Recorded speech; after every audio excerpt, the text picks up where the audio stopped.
Bonjour à tous, c'est Philippe Guillois, Trek Eco Survie Aventure. Je vous amène aujourd'hui encore une fois dans la campagne pour examiner ensemble une plante de survie intéressante. Elle a été employée comme un légume dans les jardins pendant longtemps, elle est délaissée maintenant, mais son intérêt reste quand même permanent. Je vous emmène avec moi, nous allons voir le laitron.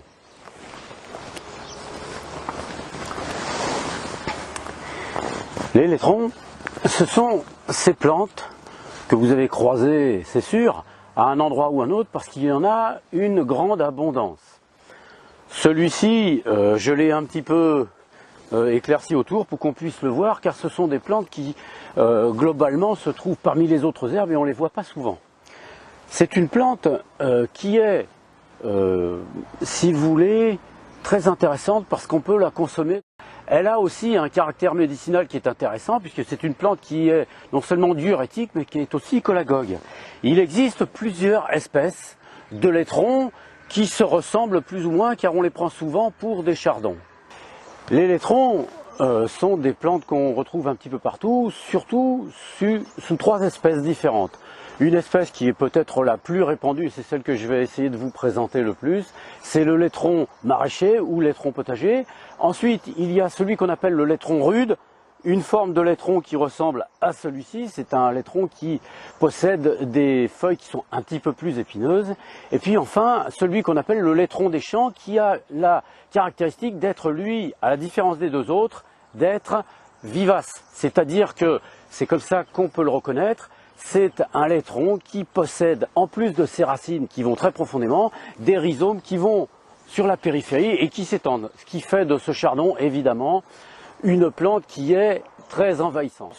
Ce sont des plantes qui forment, au départ, avant de produire une tige, parce que ce sont des plantes qui sont annuelles, forment une rosette basale dont les feuilles ressemblent la plupart du temps aux feuilles du pissenlit. Ce qui fait que lorsque, au début du printemps, on va dire même à la fin de l'hiver, en février, on les voit dans les champs. C'est une plante qu'on ramasse aisément pour faire du salade parce qu'elle est encore moins amère que le pissenlit. Et au niveau du goût, pour ceux qui l'ont déjà goûté, ils pourront vous le dire, c'est une salade qui est excellente.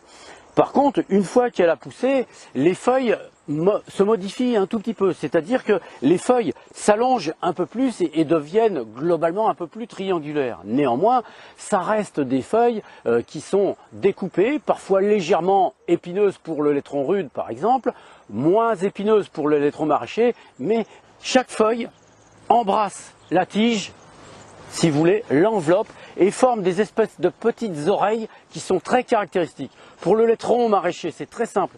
Ces oreilles vont comme deux pointes. Et pour le laitron rude, donc celui qui est plus piquant, plus épineux, plus gaufré, ce sont des oreilles qui sont embrassantes et qui sont arrondies. Voilà un laitron qui va nous servir pour reconnaître globalement les trois différentes espèces de laitrons qu'on peut trouver dans la nature. Mais je vous invite surtout, si vous commencez, à vous attacher au laitron maraîcher, parce que c'est celui qui est le plus courant déjà, et ensuite, au niveau gustatif, je dirais pour ma part que c'est le meilleur, celui qui est le moins amer.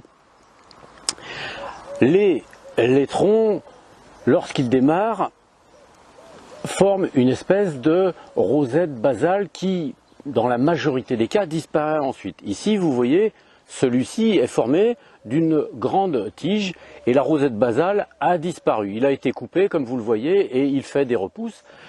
Beaucoup de laitrons se ramifient en montant. Ceux qui se ramifient le moins sont les laitrons des champs, qui forment de grandes tiges avec beaucoup de fleurs et qui gardent au niveau du sol des feuilles qui sont relativement épineuses, on va dire, et fines.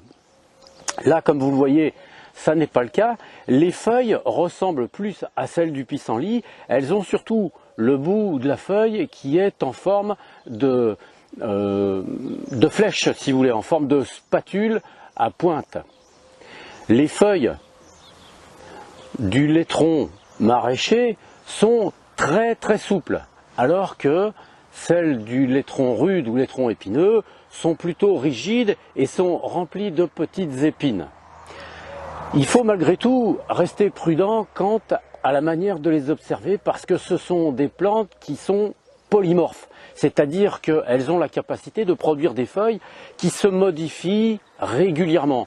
Plus vous coupez, d'ailleurs vous le remarquerez, hein, plus vous coupez une plante et plus elle forme des feuilles qui vont se modifier dans le temps pour s'adapter à sa nouvelle croissance. C'est ainsi que certains caractères passent du laiteron rude au laiteron potager, sans qu'on sache pourquoi, mais la plante le sait certainement. Donc la plante produit ensuite une tige qui globalement est sans poil, est glabre et qui a une section qui est anguleuse. En général, il y a à peu près 5 côtés. Quand vous la coupez, vous le verrez en image, quand vous la coupez, vous verrez, la tige est creuse, elle dégage un latex blanc qui lui a certainement donné son nom, et ceci sur toute la hauteur de la tige. Alors ce qui se mange évidemment dedans, ce sont les feuilles, les bourgeons, mais vous voyez, quand la tige est souple comme ça, elle se cuit aisément et se consomme sans problème. Le laiteron maraîcher, je vous l'ai dit, est peut-être le laiteron le plus agréable à consommer parce qu'il n'est vraiment pas du tout amer. Les laiterons rudes ont tendance à être un petit peu plus amers. Quant au laiteron des champs, il y a beaucoup moins à manger dedans puisque ce sont surtout de grandes tiges avec des fleurs. Ceux qui ont l'habitude d'utiliser les extracteurs, de consommer cru et en jus les plantes seront heureux de savoir que le laiteron contient autant de vitamine C que le citron. Autrement dit, si vous consommez des salades de laiteron, vous consommez en même temps une quantité importante de vitamine C qui est si importante pour notre organisme. Dans une autre vidéo, je vous parlerai de l'utilisation des racines, mais je mélangerai cette vidéo avec les racines d'autres plantes car en fait la préparation de ces racines est identique.